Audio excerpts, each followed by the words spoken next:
Then you will realise कि हमें क्या पढ़ना है करके।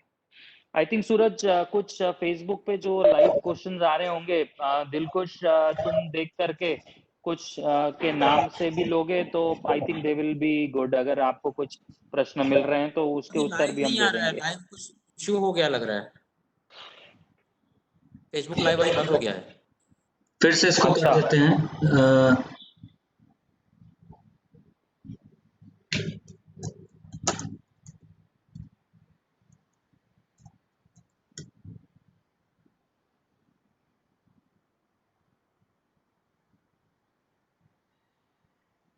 ठीक है, अभी फिर से शुरू हो गया होगा। आ गया ना? इसको ओपन टू एवरीवन भी कर दीजिए, शायद आपके फ्रेंड लिस्ट बस वाले देख सकते हैं, ऐसा कुछ इशू है। ओपन टू एवरीवन है। Okay sir. हाँ, चलिए कुछ प्रश्न आए होंगे फेसबुक में, तो एक बार लाल आप देखो या दिलकुश देखा होगा तो उसमें से कुछ प्रश्न ले लो किसी के। जब तक वो प्रश्न का निर्धारण करते हैं तब तक वैकल्पिक विषय कैसे चुने, इसके कुछ पैरामीटर्स हैं। इस पे प्रणव है क्या? अभी सुन पा रहे हैं प्रणव? प्रणव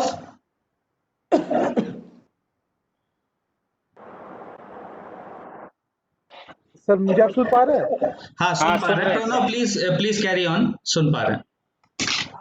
हाँ हाँ, ऑप्शनल कौन सा चूज करना चाहिए, इसके लिए आपको अपने आप को एनालाइज करना है और उस ऑप्शनल को एनालाइज करना है। ये मैं नहीं कहूंगा कि सारे ऑप्शनल इक्वली स्कोरिंग है। ये देखा जाता है कि अभी हाल फिलहाल में कुछ ऑप्शंस में ज्यादा नंबर आ रहे हैं, कुछ में कम आ रहे हैं। वो अलग मुद्दा है, वो भी आपको देखना है कि अभी कोई ऑप्शनल है जो बिल्कुल अच्छा प्रदर्शन नहीं कर रहा है, वो अलग मुद्दा है। बट आपको ये देखना है, पहला पॉइंट आपको ये देखना है कि उस ऑप्शनल के लिए क्या स्किल सेट की जरूरत है और क्या आपके पास वो स्किल सेट है। फॉर एग्जाम्पल, अगर आपको लिटरेचर ऑप्शनल लेना है तो आपकी उस भाषा पे अच्छी पकड़ होनी चाहिए। दूसरी बात, लिटरेचर के लिए आपको मेमोराइजेशन ये आपके लिए जरूरी है क्योंकि उसमें कोटेशंस देने होते हैं। तो ये दो चीजें अगर आपके पास नहीं है तो आपको वो ऑप्शनल नहीं लेना चाहिए। सिमिलरली, अगर आप डायग्राम बनाने में बिल्कुल खराब है, आपको नहीं आता है बनाना और आपका स्पेशियल कॉग्निशन जो कहते हैं वो स्किल्स अच्छी नहीं है, मैप का काम आप अच्छे से कर नहीं सकते हैं, तो आपको ज्योग्राफी नहीं लेना चाहिए। तो इसके लिए बहुत जरूरी है कि आप उस सिलेबस को देखें, प्लस आप उन टॉपर्स से बात करें जिन्होंने उससे निकाला है और उनकी कॉपीज भी देखी। ये क्या आपको जो उस ऑप्शनल की दूसरी बात, अवेलेबिलिटी ऑफ मटेरियल, ये भी बहुत जरूरी हो जाता है। कुछ ऑप्शनल्स है जिनका मटेरियल है, कुछ ऑप्शनल्स है जिनका मटेरियल नहीं है। अब इसमें भी ऐसा नहीं है कि अगर ऑप्शनल कम लोग ले, मटेरियल ज्यादा अवेलेबल नहीं है उसको आपको नहीं लेना है, ऐसा नहीं है। जैसे आप कुछ ऑप्शनल इस टाइप के ऑप्शनल्स में कम लोग देते हैं, कम मटेरियल है, लेकिन अगर आपका बैकग्राउंड है उसमें तो आपको जरूर लेना चाहिए। तीसरी बात यह है कि आपको दो उसमें दृष्टिकोण होते हैं और आपको देखना है आप पे क्या लागू होता है। जैसे कुछ ऑप्शनल है पब्लिक एडमिनिस्ट्रेशन जिनका जीएस के साथ बहुत मेल है, तो ऑप्शनल की पढ़ाई आपको जीएस में भी हेल्प करती है। लेकिन साथ ही में दूसरी बात कि नीरसता आ जाती है, जब वही नहीं पढ़ता है तो हमें नीरसता आ जाती है। तो आप अगर उस प्रकार के हैं जो एक ही चीज ज्यादा देर तक नहीं करते हैं, जैसे ये मुझ पे लागू होता है, तो इसीलिए आप ऐसा ऑप्शनल चूज कर सकते हैं जिसका मेल नहीं है।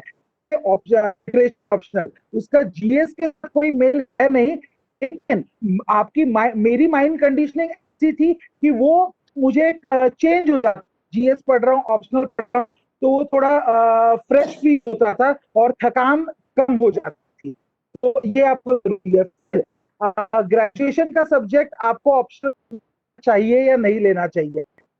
अगर आपने ग्रेजुएशन अच्छे से किया है एकेडमिकली तो आप डेफिनेटली लीजिए, वरना बाध्यता नहीं, आप ये मत सोचिए कि मैं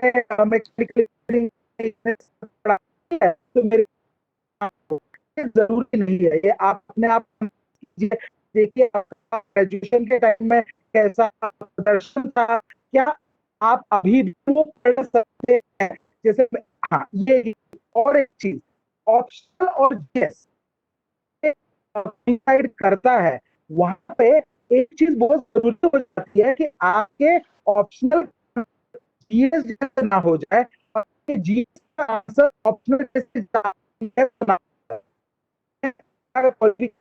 में इकोनॉमिक्स। तो ये मैंने खुद अनुभव किया है।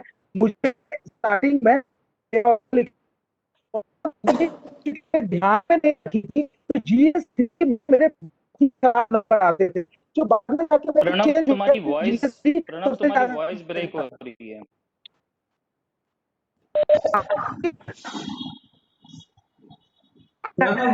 मोटे मोटे तौर पे आपके पॉइंट्स जी हाँ सर, मोटे मोटे तौर पे इनके पॉइंट्स हम समझ गए हैं, मोटे मोटे तौर पे प्रणव के सारे पॉइंट। नेक्स्ट क्वेश्चन ले लो सर। इसमें मैं भी ऐड करना चाहूंगा ऑप्शनल में, जैसे अमूमन ऐसा देखा जाता है कई बार, जो क्योंकि भाग्य की भी बहुत महत्वपूर्ण भूमिका है, इससे इनकार नहीं किया जा सकता।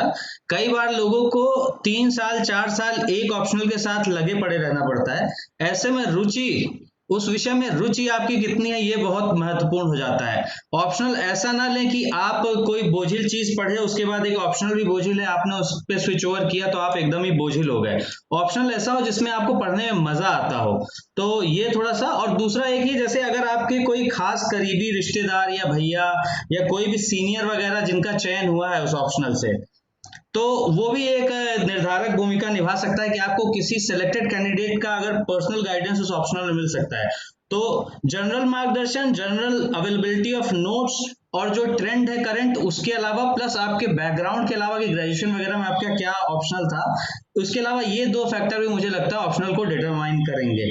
एक सर, बहुत से लोग पूछते हैं कि कोचिंग की क्या भूमिका है, कोचिंग करना जरूरी है या नहीं है, कोचिंग के बगैर भी। एक सीमित रूप से प्रकाश इस पे डाला गया था, लेकिन मैं चाहूंगा कि इस पे थोड़ा सा विस्तार में प्रकाश डाला जाए। तो सर, आपकी स्वयं की क्या राय है इस बारे में कोचिंग पे? जी सर। देखिए बेसिकली जैसा सुनील ने बताया और वो कि बहुत आवश्यकता नहीं है कोचिंग की, क्योंकि इंटरनेट और बाकी सारी चीज पे बहुत सारा मटेरियल अवेलेबल है। लेकिन होता क्या है कि काफी सारे जब हम अगल अगल आसपास के लोगों को देखते हैं, और जैसा अंकिता ने बताया कि लोग दिल्ली जाना चाहते हैं, इलाहाबाद जाना चाहते हैं, हैदराबाद जाना चाहते हैं, जहाँ कई आजकल स्टेट्स अपनी ट्रेनिंग इंस्टीट्यूट्स की हुई है। जो वीकर सेक्शंस हैं उनके लिए फ्री कोचिंग है। मैं देख रहा हूँ कई ऐसे कास्ट और समाज लोग हैं जो वहाँ पर रहने और रुकने की व्यवस्था करके रखते हैं। तो ऑब्वियसली कोई, जैसा आज हम लोग ये वेबिनार कर रहे हैं, तो कहीं ना कहीं हमारा एक्सपीरियंस जो है वो जो लोग अभी एग्जाम्स देंगे उस पे काम आएगा। तो वैसे ही जो अच्छे प्रोफेशनल लोग हैं, अगर उनके पास एक्सपीरियंस है और वो एक कंसाइज टाइम में वो आपको ला करके प्रेजेंट कर रहे हैं और आपको समझा रहे हैं, तो I think it is one good thing. If you can afford coaching, you should take, because वो अभी टाइम आपको ये सारा कुछ करने का है। तो इसलिए आवश्यक है कि अगर आप अफोर्ड कर सकते हैं, अगर आपके पास अपॉर्चुनिटी है तो बिल्कुल करिए। पर ये आवश्यक नहीं है कि अगर कोई कोचिंग कर रहा है तो वो पास हो जाएगा और आप फेल हो जाएंगे। अगर आपको लगता है कि आज आप कोई नौकरी कर रहे हैं और नौकरी के साथ साथ आपको देना है, तो आई थिंक जैसा अंकिता ने या सुनील ने बताया या इन्होंने भी बताया कि भाई आपके पास इतना टाइम जरूर है कि आप जैसे लाल ने बताया कि आप आराम से पढ़ सकते हैं, मटेरियल सारा अवेलेबल है। कई सारे बुक स्टोर्स हैं, मैं मुझे जवाहर बुक डिपो बेरसराय का याद है, और काफी सारे लोग जो दिल्ली में हैं वो लोग हम लोग सब वहीं जाते थे, वहाँ सारे नोट्स अवेलेबल है, बुक्स अवेलेबल है।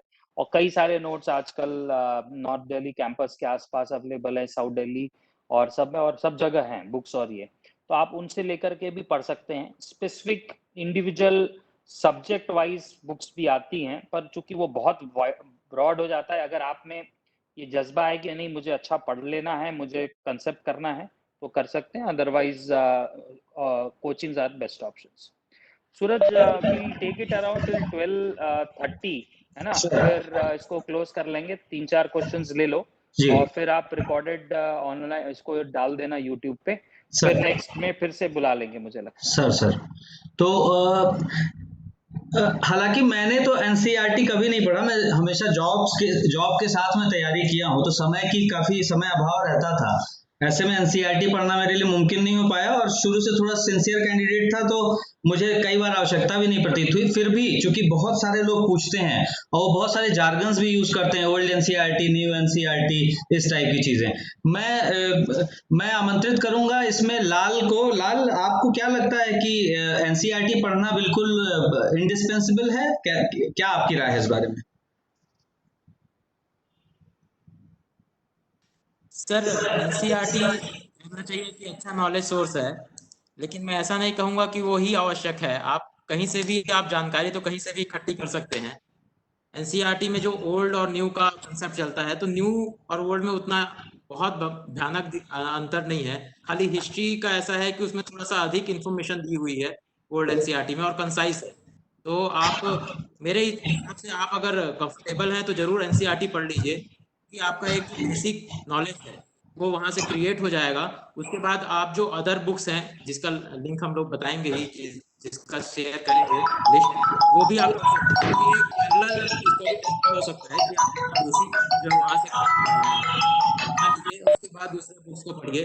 लेकिन आवश्यक नहीं है, आपको अगर पहले से ही उस विषय में जानकारी है तो आप उसको स्किप करके और एडवांस बुक्स पे भी आ सकते हैं। जैसे कई लोग होता है कि ह्यूमैनिटी से ही किए हुए हैं, सीबीएसई से ही, तो उन्होंने पहले से पढ़ रखा है एनसीईआरटी, तो उनके लिए ऐसा कंपलसरी तो है नहीं, वो सीधा दूसरे बुक्स को पढ़ सकते हैं। हाँ, आपको अगर जरूरत महसूस होती है कि आप एक मोटा मोटा जानकारी जो जीएस के सभी सब्जेक्ट हैं उसके बारे में चाहते हैं, तो उसको जरूर पढ़ सकते हैं सर। हाँ, इस बारे में सुनील, आपकी क्या राय है? आपने क्या किया था? एनसीईआरटी वगैरह कवर किया था या छोड़ दिया था? कैसे किया? सर मेरे साथ भी आप ही की तरह समय का अभाव था, तो मेरे को बहुत ही एफिशिएंट वे में ही काम करना था कम से कम समय में। तो एनसीईआरटी में सभी विषय की तो नहीं पढ़ा, लेकिन मैंने हिस्ट्री की एनसीईआरटी पढ़ी थी क्योंकि मेरा ऑप्शनल भी था। और हिस्ट्री की एनसीईआरटी मैंने पढ़ी थी, और मैंने पॉलिटिकल साइंस की एनसीईआरटी पढ़ी थी सर, 11th और 12th की। ये दो एनसीईआरटी, क्योंकि टाइम कम था, क्योंकि पॉलिटिकल साइंस में आजकल एम लक्ष्मीकांत से आगे बढ़ गया है यूपीएससी।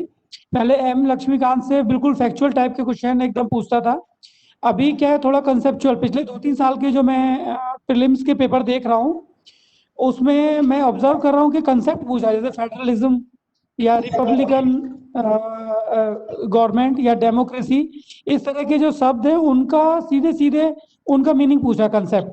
तो वो 11th की जो पॉलिटिकल साइंस की एनसीईआरटी है, उसमें ये जो कंसेप्ट है बड़े अच्छे से समझाए हुए हैं।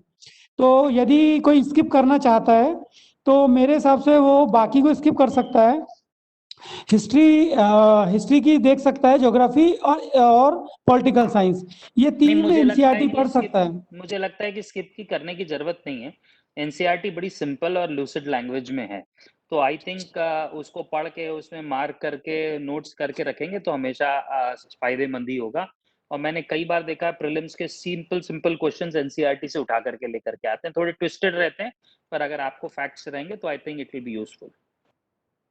सर वो टाइम के ऊपर ये, यदि कोई वर्किंग है और बहुत ज्यादा बिजी है तो कर सकते हैं। अरे कोई इतना बिजी नहीं है, जब यू पॉइंट ऐड करूं? उसको एफर्ट देना ही पड़ेगा उतना। हाँ, ठीक है दिलखुश प्लीज बताइए। दिलखुश। सर एनसीईआरटीज का काफी ज्यादातर जो एस्पायरेंट्स हैं वो टेक्निकल बैकग्राउंड से आ रहे हैं, तो एक्चुअली आइडिया नहीं रहता कि हम कहाँ किस चीज से स्टार्ट करें। तो मैंने जब भी मैं दिल्ली आया मैंने कोचिंग ज्वाइन किया, तो उससे पहले मेरे पास 2 महीने का समय था। तो 2 महीने में मैंने केवल फोकस किया न्यूज़पेपर और एनसीईआरटीज पे। तो एनसीईआरटीज का ऐसा किया था कि जैसे 6ठी क्लास की मैंने हिस्ट्री की बुक ली, तो सर एनसीईआरटीज का ग्राफ ऐसे जाता है कि पहले बहुत बेसिक होगा, फिर डीप, फिर तो मैंने एक नोटबुक बनाया, क्लास 6 हिस्ट्री एनसीईआरटी, तो जो जो मेन मेन पॉइंट्स थे वो लिखे, 7th का लिखा, 8th का लिखा, तो फिर एक स्टोरी टाइप से बन जाता है, तो चीजें समझने में बेहद आसानी मेरे तो को तुम्हारे नोट्स मुझे लगता है कि सबको देने चाहिए। जी सर। दिलखुश, तुम्हारे नोट्स जो तुमने बनाई हुई है इसको तुमको ऑनलाइन पब्लिश कर देनी चाहिए। सर मैं दिखा सकता हूँ अभी नहीं, मैं पास मैं अभी दिखा नहीं, मेरा ये मतलब है कि अगर if you can think of sharing them online किसी तरीके से, हाँ इट विल सर बी मैं ट्राई वंडरफुल। कई सारे लोग बेचारे जो वो कर रहे हैं। Suraj, we can work upon that. Sir मैं कोशिश सर करूंगा। PDF definitely sir, for benefit of idea PDF करके audience we can do that sir. So अभी मेरा भी इसमें एक लिमिटेड दृष्टिकोण है। अभी सभी दृष्टिकोणों से सहमत हुआ जा सकता है। यूपीएससी में सक्सेस का कोई टेलर मेड फॉर्मूला नहीं है। लोग पूछते हैं कि कोई वन स्टॉप सॉल्यूशन बताइए जहां पे हम जो है, ऐसा होता नहीं है। मतलब आपको अपने बैकग्राउंड के आधार पे अपना फॉर्मूला खुद डिवाइस करना होता है। तो कुछ लोगों को एनसीईआरटी अमूमन कोशिश रहनी चाहिए कि एनसीईआरटी पढ़ ले, लेकिन जैसे कि मेरे साथ में था, नौकरी के साथ में समय बहुत कम था, तो मैं स्किप कर गया सर। तो लास्ट क्वेश्चन ले लो सूरज। सर इसमें लेखन की क्या भूमिका आप लोग देखते हैं, और लेखन में स्पीड को कैसे बढ़ाया जाए, इसको थोड़ा सा बताने के लिए मैं अंकिता, मैं आपको इनवाइट करना चाहूंगा। कुछ आप इसमें ऐड करना चाहें? सर सबसे ज्यादा जैसा आपने क्वेश्चन किया कि लेखन की स्पीड को कैसे बढ़ाया जाए, तो ये आएगा जब आप आंसर राइटिंग को टाइम लिमिट में फ्रेम करेंगे। आप अपना टाइम लिमिट सेट कर लीजिए और उस स्पीड में आपको लिखना है। और एक और चीज मैं कहना चाहूंगी कि वर्ड लिमिट बहुत ज्यादा मैटर नहीं करती, आपका कंटेंट मैटर करता है।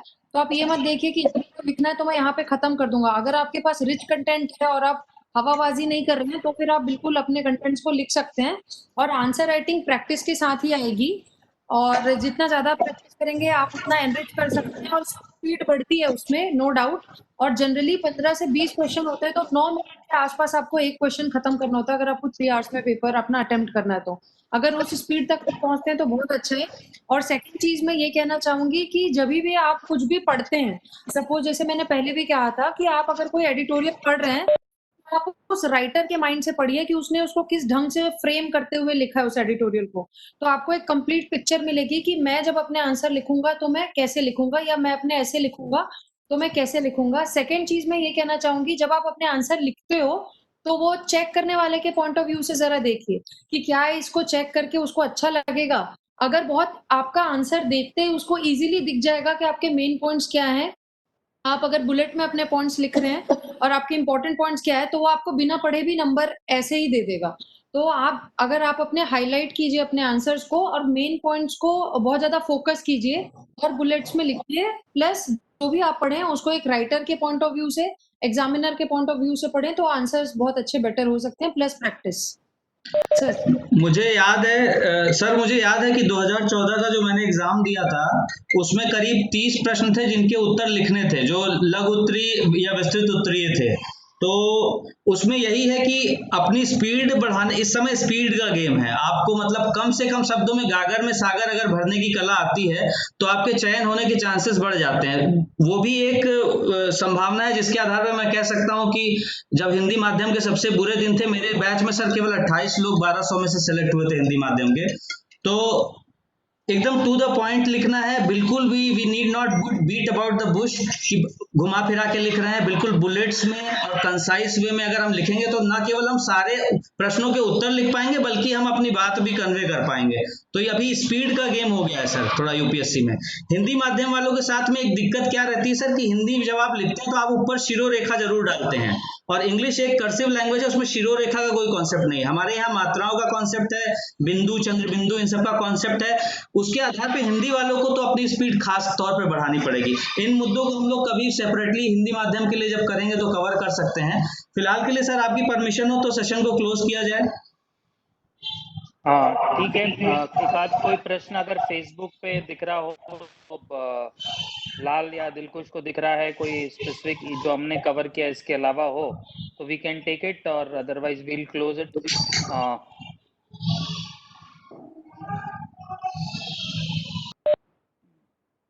तो अभी कोई क्वेश्चन दिलकुश आया नहीं है उसमें।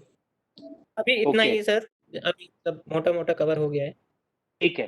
तो I think I should thank you all. मुझे ट्विटर पे बहुत सारे लोगों ने किया था, फिर मैंने सूरज से आइडिया शेयर किया और सूरज ने आप सब लोगों को रोप इन करा है। तो it is a good thing, हम लोग अपने समय से आप लोगों ने समय निकाला और मुझे लगता है अगर आप लोग एग्री करेंगे तो हम आगे भी और ले लेंगे। आज थोड़ी ग्लिचेस हो गई है लाइव करने में, पर अगली बार हम इसको और अच्छा कर सकते हैं। तो सूरज, मुझे लगता है कि हम नए पॉइंट्स और लेकर के जल्दी ही, मे बी नेक्स्ट वीक में आप लोग सब फ्री हो तो नेक्स्ट वीक में कोई एक टाइम इवनिंग का या कोई ऐसा रख लेंगे जिसमें हम सारे जितने कोशिश करें ज़्यादा से ज़्यादा लोग फिर से ज्वाइन करें। सर बिल्कुल सर, Thank you, आप सभी को बहुत धन्यवाद अपने संडे का निवेश करने के लिए, अभ्यर्थियों के लिए। Thank you so much. जय हिंद, जय भारत। सूरज, आप इसमें ये कर लेना कि अभी जो रिकॉर्डेड है इसको आप फट से यूट्यूब पे ऊपर अपलोड कर लो, या जिस जहाँ भी अपलोड करना है, ताकि सर कई सारे लोग जो नहीं देख पा रहे हैं, जो इश्यूज हुए थे, I think they will be able to view this whole thing. Sir noted sir, copied. Thank you sir thank you, thank you sir. thank you. Bye, जय हिंद, जय हिंद sir. Thank you sir, Jain sir. Bye bye bye thank you sir. Bye bye Lal, sir. Bye Ankita, bye Dilkush, thank you, bye, thank you Suraj, sir thank you sir. Bye Suraj. Sir thank you.